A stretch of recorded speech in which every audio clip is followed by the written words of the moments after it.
De volta com o Educador Entrevista, hoje aqui na minha companhia, Renato Ferreira. Obrigado pela participação, bom dia. Eu agradeço muito por estar presente no programa. Bom dia.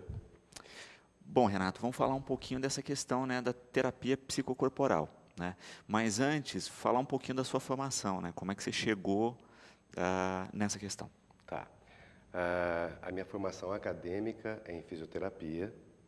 Eu me formei em fisioterapia pela Unesp.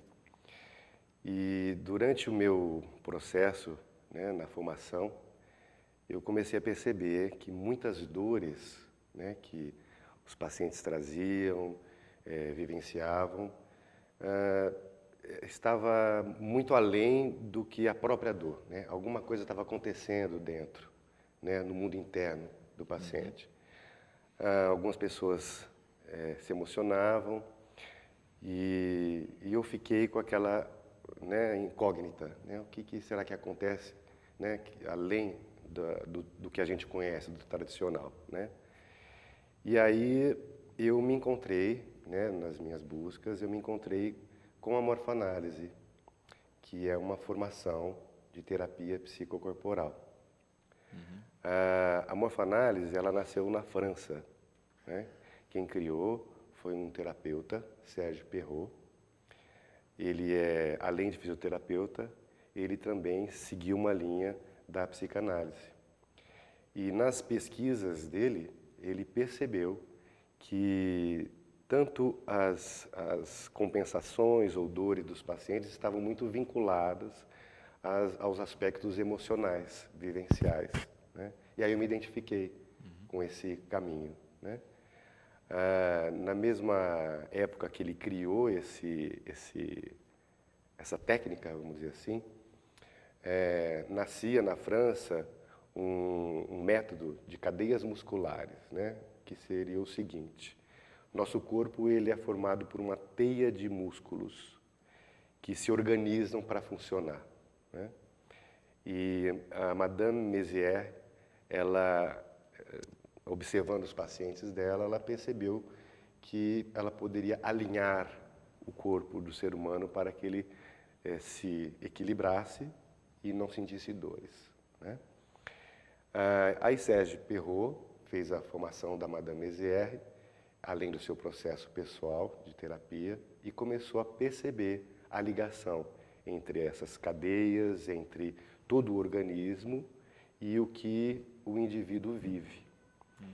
Então, esse caminho eu fui trilhando a partir da minha formação como fisioterapeuta. Então, me formei, fiz a formação da terapia morfoanalítica, fiz mestrado em Ribeirão, na USP, na área da saúde mental. E hoje eu estou com essa linha de pesquisa, de trabalho, de cuidado, né, com quem me procura.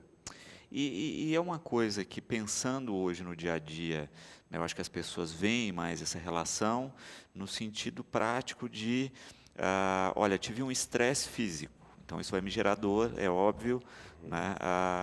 Fui na academia, fiz um ritmo mais pesado, isso gera... mas às vezes a pessoa não teve nenhum excesso físico, mas teve um dia estressante e chega moído em casa. Então acho que isso é um exemplo simples da rotina do dia a dia que mostra como a questão psicológica está ligada aí e como a gente joga para a musculatura, para o corpo, essas tensões. Sim, sim. Bom, desde o nascimento, né, nós estamos sujeitos a sofrer algum tipo de trauma, estresse, frustrações, enfim. Quando passamos por algum momento difícil, né, um momento de estresse, como você está falando, a musculatura ela sente, ela sente. Ela sente e grita. Ela grita por um pedido de socorro, né? E muitas vezes acontece da tensão acontecer ou de um desarranjo visceral acontecer sem a percepção consciente do que está acontecendo. Isso tudo acontece por uma outra via que muitas vezes nós não temos acesso, que é a via do inconsciente, né? Então, o estresse do trabalho, o estresse das relações principalmente, né? Elas vão se ajustando e o corpo vai se organizando para que tenhamos uma vida menos sofrida, mas a dor acontece como uma compensação. Então é isso, o estresse pode causar, quando já viu, já está com a dor, já está no desarranjo, né? E muitas vezes, o diagnóstico médico não se alcança. Pode acontecer isso também, né? Discuto muito com alguns parceiros médicos em relação a isso, né? Que tem todo um material pulsional que nós não temos acesso e muitas vezes o médico também não. E com a terapia, num espaço bem protegido, essas causas aparecem, né? Elas podem vir à tona. E aí o cuidado que é pedido é realizado a partir do corpo. E isso é importante até porque se a gente tem uma relação que é psicológica que está gerando isso, você trata o corpo, mas a relação não, então ela volta a implicar o problema, né? Isso. Ocorre a recidiva, Aham. né? Então, a pessoa procura um cuidado, um medicamento, que, né, e acontece de aliviar, e muitas vezes nem voltar, né, pode acontecer, mas acontece a recidiva. Por quê? A pessoa repete inconscientemente os seus mecanismos e o corpo ele repete junto, né? E quebrar essa repetição, que é a grande chave da busca do equilíbrio. E a Natália, Renato, perguntando o seguinte, ela disse que ela teve um sério problema, né, de postura e por muito tempo sofreu com dores, fez vários tratamentos e só depois de resolver uma relação amorosa, olha que interessante, é que o problema terminou. Ela investiu em tratamentos, aí depois que resolveu a questão. Tem muito dessa relação direta, né? Tem sim. Nós nos organizamos fisicamente, nós começamos a nossa organização psicofísica desde a infância, desde o nascimento, né? E a nossa postura também. Quando a gente se relaciona, muitas questões estão em jogo, né? Afetivas, de aceitação, de amor, de desafetos, de frustrações, de raiva. O corpo e o ser, ele é um conjunto relacional, né? Quando ela resolve as questões, né, com o namorado, o corpo de alguma forma se organizou e a dor amenizou, né? Claro que cada situação é uma situação em particular, né? E que ela teve a sorte de resolver e a postura dela, né, a dor amenizar. Isso pode acontecer nas relações tanto de namoro, casamento, familiar, né? Onde a relação é profunda também. Mas isso acontece. Mas não quer dizer também que o corpo não carrega ainda algumas situações dentro, né? Algumas questões, né? Porque o poder do outro mexer com a sua postura, algo dentro também ainda não está organizado, né?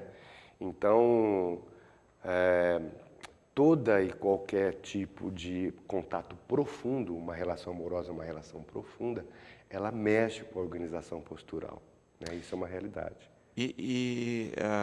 O André coloca uma questão aí, né?